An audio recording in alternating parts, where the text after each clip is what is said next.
Good morning, everyone.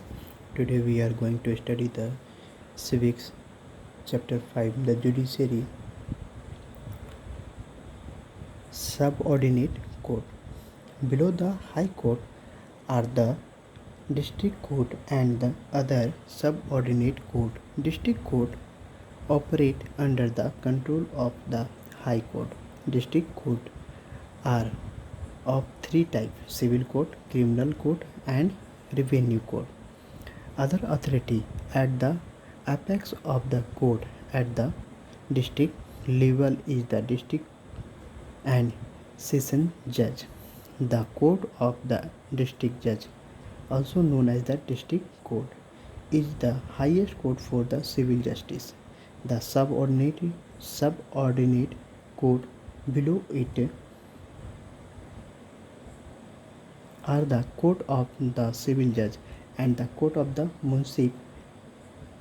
The court of the session judge is the highest court for criminal justice in the district. The subordinate court below it are the court of the judicial magistrate, the first class judicial magistrate and the second class judicial magistrate. At the village level are the court known as Nyaya Panchayat, Lok Adalat. Lok Adalat or People Court were formed in 1984 to reduce the burden of work on regular court. Lok Adalat accept cases that are pending in the regular court.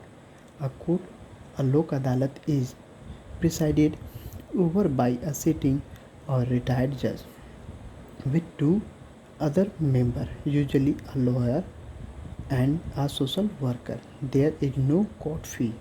The Lok Adalat settle dispute around conciliation and compromise.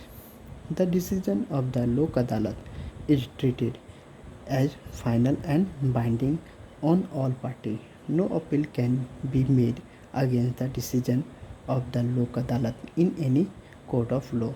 This is because in Lok Adalat the cases is settled with mutual consent.